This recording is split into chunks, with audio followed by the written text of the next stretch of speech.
Hello everybody, welcome back to today's Ask Lewis segment. Today we're going to go through some questions that Serafina has had from people many times by the sounds of it. So sing it out. What would you like to know? I have had so many questions from people, and including my own questions around broken spokes. So I used to think, one spoke broken, that's no problem. There's so many spokes on a bike, it doesn't matter. And then I broke a spoke once when I was riding up in the hills, and my wheel just went all wonky, and I had to ride 30 kilometres really slowly through the hills to get home.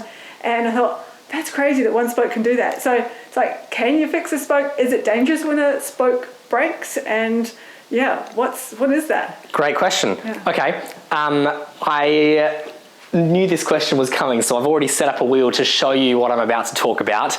And here I have a wheel that has a loose spoke, not as bad as a broken spoke. So if I was to spin the wheel, and if the camera comes in really closely down here, it'll be able to see how much it's wobbling. You can see that from this arm to the wheel there, you can see how much it's wobbling. Remember, this part is touching the road. So if this part's wobbling, it means that the whole bike is wobbling a little bit from side to side. This is only loose. If it was broken, it would be even more exaggerated and wobbling from side to side, which means if you think you're going straight, chances are you're probably not quite going straight. It can be dangerous as well. If you grab a handful of brake, instead of the wheel going exactly straight while you're braking, it might wobble even more, and then it's just dangerous. So replacing the spoke is to a well-equipped bike mechanic, not a massive job, but for someone on the side of the road, it's one of those things that, it's one of the two things that I say with bikes are one of the dark arts. Trying to teach someone how to replace a spoke and true a wheel, I don't know if I could just teach you in an afternoon. I think that's one of those things that you learn over years, which is why an experienced mechanic is the person that you should be getting to do this job. Replacing the spoke is pretty straightforward.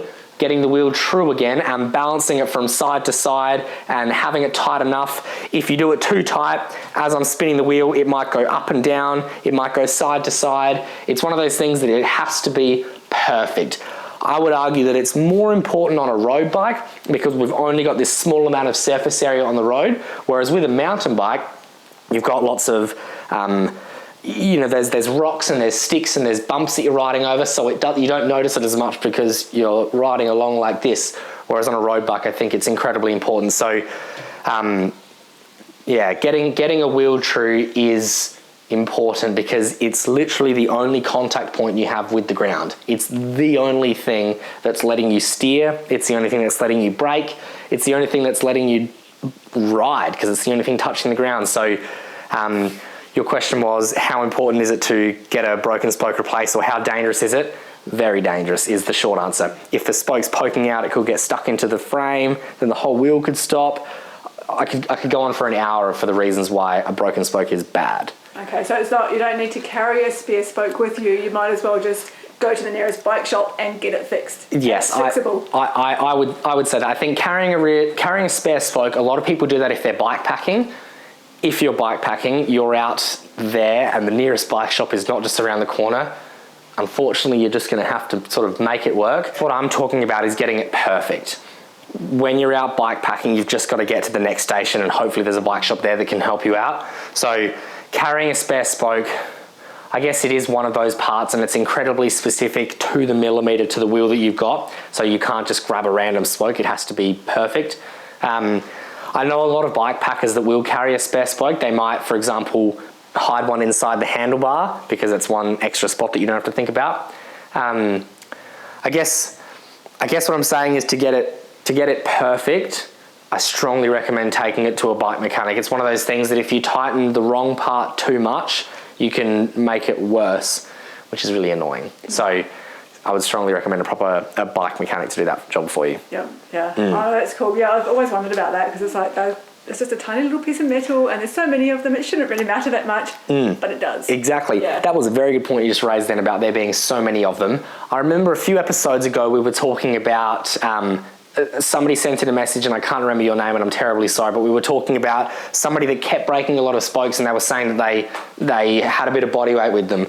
So with spokes, if you look at some wheels, they've got lots of spokes. They might have 38 spokes, for example. Whereas if you look at the high-end, super lightweight racing bikes, they might only have maybe 28 spokes, for example. So less spokes. Less spokes means lighter. Less spokes means more fragile. More spokes means stronger, obviously. If you look at a steel bike, for example, Fredo will most likely have a lot more spokes than what Fuji would.